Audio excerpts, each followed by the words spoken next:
Just watch, and more importantly, listen to this.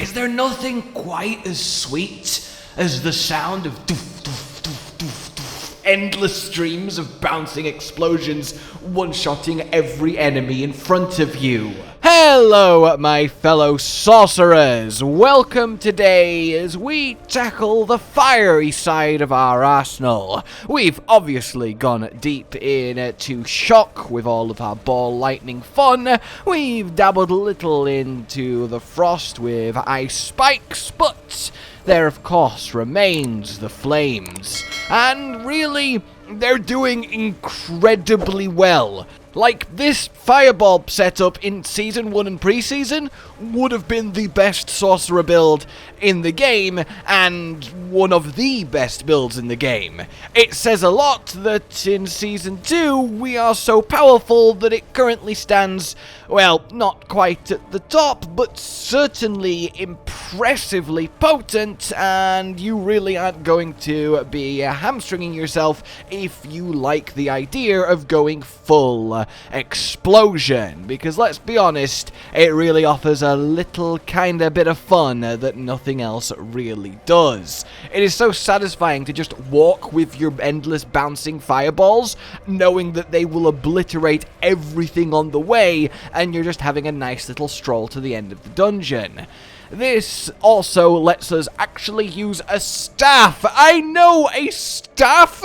What is this? I'd forgotten that this was even a type of weapon. And since at least I personally prefer staff to wand and focus in terms of pure fantasy, well, I am pretty chuffed with this.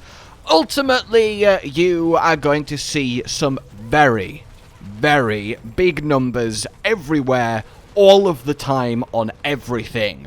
Bosses will have their health bars chunked down in seconds, you will one-shot elites, and generally this just makes for a really fun farming build, especially clearing nightmare dungeons, because you just send your bouncing fireball up a corridor, and then you run and collect all of the loot that's now been produced from everything that used to be stood there. It's a really satisfying way to play, and it also incorporates having almost zero cooldown on the coolest looking ultimate we have in the giant fire snake. This will be springing up literally all over the place, so you can just rapidly turret infinite mana fireballs that, well, do what you need them to do. It's a really satisfying, different, and still ungodly powerful way to sorcerer that, yes, still incorporates a little bit of ball lightning deliciousness, because fireball has an incredibly high lucky hit chance. Each bounce can lucky hit, and we end up in a situation where you crush someone with a massive nuclear fireball and then spawn a disintegrating ball lightning on their face to finish the job. It's a really fun combo, as well as mixing in both lightning spear and ice blades to have a little bit of a conjuration edge that does a lot for us, that we'll go over when we get to what's happening and why, and how the synergies at play actually function. This really is something I'm very happy with, and I hope you will be too. So if you like what you see, let's do this thing. The secrets of fiery fun start, as you might expect, with the skill tree then. 2 points into Firebolt, both to get 2 core skills, and because, yes, it is going to be one of our enchantment slots. The thing is, considering it's a ball of fire, it doesn't do a lot towards setting enemies on fire, which we do need to happen for the burning synergies that are, well, especially good in a literal fire build. So we are forced to take Firebolt to really unlock Fireball's potential. I've always found that quite ironic, but hey, it is what it is. Then we go to said cause, grab your potent warding so you don't ironically get blown up by fire or any other element yourself, get 1 point into devastation. The mana is nice, but mainly the extra extra 9% damage, as most of the time we will be casting above 50 mana. The real heart of this build is the 8 seconds of infinite mana Fire Snake Fireball spam that nothing can stand up to when this is obviously up the entire time that is going on, as is a couple other things when we get to gear. All of the points you can into Fireball, this is, you know, what it's all about, and then you want Enhanced and then Destructive. Crit damage is all here. We will be critting so insanely hard with how much we can stack crit damage in Fireball. Then we can go over to defensives. Now, I have a amulet that has ranks of defensive skills on, which is nice because I only want Flame Shield to have Flame Shield. I don't need the enhanced or shimmering or mystical, so you just want to put 1 point in here, and any points that you need to spend that you can't get for free from gear like I have, you want to take out of Elemental Dominance. In any case, grab Flame Shield, and then also Teleport all the way to Shimmering for that sweet damage reduction. You want to fill up Glass Cannon for even more damage, we're tanky enough to handle it, and then 1 rank in Attunement, just so it can happen, and reset your defensives. Then for our Conjuration Infusion, this is where this is quite unique. Grab yourself Ice Blades and take them to Summoned. The cooldown reduction helps for our snake uptime, and it's just nice to have a source of ice damage for a Paragon setup we will shortly discuss. And then Lightning Spear is really, really nice to add on as well. These are both cooldowns, of course, so they work with our cooldown barrier synergy, but they do a lot more for us than just whacking Frost Nova on your bar, which we don't need because we have Infinite Vulnerable and our mana is fine, so it doesn't actually, like, contribute much. We don't need to be freezing our enemies because they will be stunned and immobilized, and that's enough. We also don't need just the pure survivability of Ice Armor, because when all of your cooldowns give you a barrier, well, we don't need a button whose only purpose is to give you a barrier. We might as well get more value out of the slot on your bar. So we grab Lightning Spear for the final one, and also because, well, this is a I press it and then every enemy on the screen is now stunned button when we go to Invoked. It's also incredibly good for triggering our second enchantment slot when we get to that. This is just a really nice little double take, and it will also play into a vampiric power, so really a lot of layers of synergy, which is always very satisfying to me when coming up with a build. Get your usual duo of defensives, the protection for constant barriers, and the mana shield for constant 21% damage reduction. To your masteries then, initially max out Inner Flames, max out Crippling Flames, and max out Devouring Blaze. They all synergize beautifully, and all of them just translate to Fireball hit harder, yes. Then grab yourself 5 out of 5 Ball Lightning. Ball Lightning is of course absurd this season, so anywhere we can work it into anything is always a plus, and it is our second enchantment slot. We will be lucky hitting a lot with Fireball, and it will be summoning a lot of Ball Lightnings, and the only thing worse than being blown apart by a Fireball is being blown about by a Fireball and then disintegrated by this. Take it just to Enhanced, so the tick rate is up. These two don't matter, and indeed they don't apply to the Ball Lightning summoned from the enchantment, so that's all well and good. We can save a point there. Grab your ultimate in Inferno, and the main reason we care about this is not so much the damage, it's not even really the pull-in, it's this. So your 8 seconds of infinite mana Fireball spam, it really is so potent, and because we have so much cooldown reduction this season, we can have this basically every sort of 5 seconds, which almost entirely by itself solves any mana problems that we might normally run into. Then over to your key passive to grab just more crit damage and more crit strike chance depending on the enemy's health, or indeed both against bosses. A while ago it got buffed to just work on any hit against bosses, but it is still a buff I'm very happy happened. There you have it then, the skill tree in place. let's actually look at how the build plays. So, very simply then, with your bars looking somewhat similar to mine, it goes as follows. Whenever Lightning Spear and Ice Blades are off cooldown, just summon them both. Have them going, have them doing their thing as often as possible. That's all easy enough, they will do a lot of work for you. Teleport onto groups of enemies, both to group them with Raiment and to give you mana with Bolts, that's all well and good, but immediately after you teleport onto an enemy group, you want to be doing the following. Teleport, dash away from them, and then send a fireball back through them. This will achieve two things: more damage from the fireball as you will hit them a couple times, and you will trigger the, to jump ahead a little bit, flicker step to start reducing the cooldown of your Inferno. Talking of Inferno, whenever there is a large group of enemies, large group of elites, so you're fighting a boss, just use it on cooldown and then spam away with your fireballs and enjoy the destruction. Constantly dash through enemies to reduce the cooldown of Inferno with flicker step and just keep using it. And then finally, Flame Shield is your emergency button. Now, it tends to be a lot easier with bouncing fireball to not actually click on the enemy like that, but to target the ground like this, and then you don't really have to worry about aiming any particular way. You can just sort of send the fireballs going in the direction that they need to, and it will catch enemies really quite far away because they bounce for a long time, is the main kind of important tip for this. It really is quite the simple build to play. You just sort of run along, fire a new fireball, run along, fire a new fireball, run along, fire a new fireball, and it will just keep killing everyone that is in front of you, and indeed behind you too, if you've got a few little chasers like that. So, let's look at gear then, because this is where this is really exciting, because yes, we can actually use the Staff of Endless Rage, and not just can use, it is better than having a wand and focus with 2 extra aspects. Oh, I know, is that not something that's so lovely to hear? The unique for the skill we're using being worth using! Okay, I have labored this point enough, but God, I don't want to ever think about pre-Season 2 Diablo.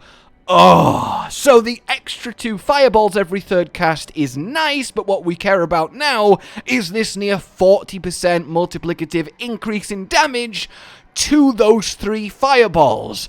Every third fireball you do will hurt real bad, and you will notice it. You will absolutely punch holes in any health bar. Well, you'll one-shot anything that isn't a boss, and the boss will jump down to its death. It's really, really good. And then the actual affixes are nice too.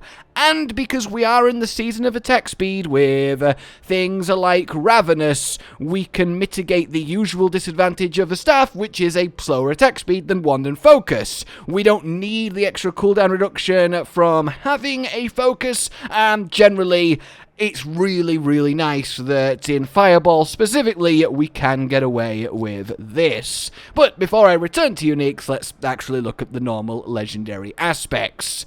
We want then on your helmet, disobedience, so, you know, you don't die. It's a kind of mandatory, as much as I wish I could just pile more damage in. If you are doing really easy content though, and you're not at risk at dying, then the usual applies. Put on Godslayer Crown, and that's even better in this build, because your fireball is bouncing along and has a chance to immobilize with each bounce. If it immobilizes sort of over here, far away from you, it will then trigger the Godslayer Crown and pull everyone in, and then that's really nice for future fireballs that are also bouncing towards them. So yeah, you will get a lot out of this if you can afford to run it squishiness wise.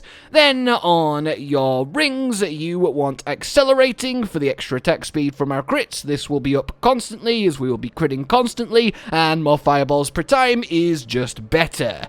Then you want Elementalist for the increased crit chance for casting above 100 mana. The main time we will be casting is with Inferno up, so every single fireball for 8 seconds will get that 36% crit chance, which is obviously a ridiculous amount of damage, and even without the Inferno up, we still will have full mana most of the time. Then, the most important aspect of all, it is 3 curses on specifically your neck to increase the crit damage of your fireball and double it against healthy. So an extra 120% multiplicative damage is nothing to sneeze at, and, well, you will feel the results as soon as you put this on. Obviously, this got buffed in a big way a while back, and it really is paying dividends now in this Season 2 setup. Uniques then. Well, we have the Staff of Endless Rage, of course, we have seen that. We have the Flicker Step, of course, we have seen that, though I really do want to stress, this really unlocks Fireball in a big way, because it lets you infinite mana Inferno so often, and mana was always the big issue with this really taking off as a proper build. And Inferno's damage is actually quite decent, so this buffing it is really nice too. It's an incredibly solid unique that really enables us to turn it up to 11. Tybalt's Will, of course, every teleport equals 50 mana and 22% more damage, my damn low roll, for 4 seconds. We will probably be teleporting nearly every 4 seconds, so this is always up, and the extra 20 mana maximum resource is really nice too for our above 100 mana synergies. Then the other Fireball unique, again, it's so good to use uniques relative to an actual skill and it be the best thing to do. Gloves of the Illuminator, the attack speed, the crit chance, the chance to restore primary resource, the ranks of Fireball, and the bounce, so they hit multiple times per enemy. It's just perfect. This is such an unbelievably perfect piece of gear, and it makes the original state of it before it got buffed and changed hilarious to think about. You want your Illuminator, you kind of can't really do Fireball without it because the bouncing is what makes it all happen. Every Fireball needs to be able to hit multiple enemies multiple times to keep up with other builds. Then, lastly, of course, Raiment of the Infinite. Nothing will ever beat being able to just group stun enemies en masse constantly, while also taking advantage of the best mobility ability in the entire game. Mobility ability is very fun to say. So, for our actual stats and the like then, for your gems, you want crit damage to vulnerable enemies in your weapon, you want health in your armor, and armor in your jewelry. The standard, essentially. For your affixes then, ignoring affixes that we can no longer actually get, like ranks of Fireball is number 1, but we have it guaranteed on the only place we can get it, so I won't be mentioning it. You want crit chance, crit damage, cooldown reduction, resource generation, mana cost reduction, ranks of Devouring Blaze, ranks of defensive skills, ranks of glass cannon, movement speed, lucky hit chance, vulnerable damage, then your general int damage to close enemies, etc, etc. And then a special mention to get % total armor on your helmet, as it is one of the single greatest ways to not die, on top of having disobedience. Then just to take a quick look at stats, you want as close to 50% crit chance as you can get. It sort of caps out at 45 based on the gear we're using, and then once you allow for Elementalist, you can get near to 100 all the time. And look at that critical strike damage. That's not even taking into account 3 curses. It's so absurd. And then with everything else, you just gotta do the best you can. As much cooldown reduction, as much lucky hit, as much maximum generation, as much reduction, and as much maximum mana as you can find on the pieces that actually do change. After that then, it's time for Vampiric powers. Perhaps this entire time I should have been telling you these in a vampire voice. I'm so sorry. We begin with the single best vampiric power in the game, Ravenous, because 60% attack speed is ludicrous. 60% more fireballs per second, 60% more death dealt, and goes a long way to making one of the main disadvantages of the staff not a disadvantage. We also want the Trident 2 combination of Accursed Touch, so we vampire curse up everyone all of the time, which then means they are vulnerable all of the time, and we do more vulnerable damage too. This in tandem is just such a huge damage increase. Anticipation is there because we want as much infinite mana Inferno uptime as possible, and getting it 20% more is delicious. Then lastly, one little kind of clutch synergy that I think is so lovely. Feed the Coven. Your hits with your conjurations have a 60% chance to give you 10 mana and give you just 10% more multiplicative damage. This is up essentially constantly. Think about how many times a lightning spear hits. It just boom, boom, boom, boom round every single enemy. Your ice blades slash, slash, slash when they're sat on top of a boss. It basically means that you get a huge constant surge of mana coming in and a constant decent 10% damage buff that makes a huge difference. I think it's a really nice way to fully capitalize on the lightning spear and ice blades that we are using here, and it ties everything up in a nice bow. If you don't like Feed the Coven, well, then just get Domination for more CC damage, and you will do just as well. Finally, the Paragon board. The usual default board layout, all of the rare nodes and magic nodes taken, the usual don't skimp on resistance and maximum life, and then in your first glyph slot, you want Elementalist. This is another reason Ice Blades is coming in very handy to supply our cold damage, the lightning from the ball lightning enchant, and lightning spear, and then the fire is everything, so a constant extra 15% damage on top of enhancing the two big nodes that matter. It really is perfect. Up into our enchantment master board to get the trifecta of balance, elementalist, and ruinous for all of that gorgeous non-physical damage. Do it in this sort of L shape, and then also get your erudite too, and then enhance it all up with reinforce to give this constant 15% damage reduction, as we always have a barrier, and even more non-physical damage, int and resistance. This is just such a good beating heart to every sorcerer build that gives you a lot of all of the things that you need. Then we go into your Burning Instinct board, as you might imagine, and we want to initially go straight down, get all of the extra damage to burning enemies. Everyone's always burning. The Firebolt enchantment is there for that reason. Get also the extra damage reduction too, and then in this glyph slot, it's time for Destruction. Put it in, get it to level 15, and get every single bit of dexterity you can around it, and enjoy the absurd crit numbers you will get with Fireball. Come up here, get the extra damage to burning enemies, and then also up here to get the extra armor and just pure damage reduction from elites. It will make a big difference to you, and this build needs the extra little hit of survivability. Then we head south and go into our next board, which is the Searing Heat board, a big important one for any fire-based critical damage setup. Firstly, go down and right to get Flame Touch for just more fire damage, and then Ashes 2. The fire resistance is, nice, but we will be plenty capped anyway, but the 10 intelligence is neat as well. In your glyph slot here, it's time for Flame Feeder. Sadly, I've not had the spare points to upgrade this yet, but the most important thing is activating the extra 10% multiplicative increased damage to burning enemies, which you can do with the dexterity around the place, and that's really nice.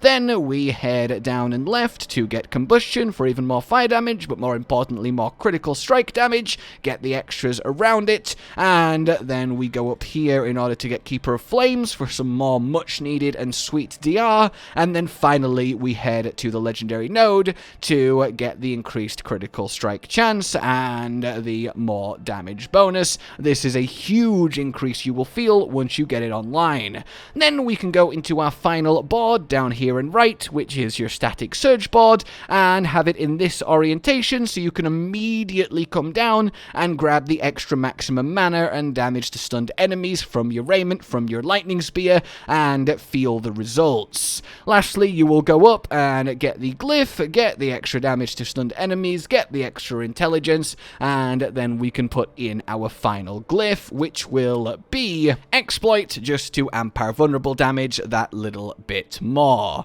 If you have any points left, feel free to come up here and get even more damage to stunned enemies and damage to elites, minutes, and you will almost certainly be out of points by then. So there you have it, Fireball in Season 2, and well, goodness gracious, it is great. It's really satisfying, not only just seeing the numbers, but seeing this triple bouncing fun blow everything up ahead of you in dungeons. I really didn't expect it to actually be this good, nor this satisfying to play, but it is both of those things, and I hope if you give it a go, you find very much the same. For now then, like you've enjoyed this, let me know what build or skill you'd like me to focus on next, but until we meet again, consider supporting the future of this channel on Patreon down below. A goodbye. Josh, Cotton, and Hollow with the videos, dropping the humor like a hammer on your tippy toes, bringing entertainment on a daily arrangement to take our insanity and turn it into entertainment. Yes, I said entertainment twice, to reiterate that it is nice to look into your faces on a mostly daily basis when you let us in your homes to make the whole world a stage. Goodbye.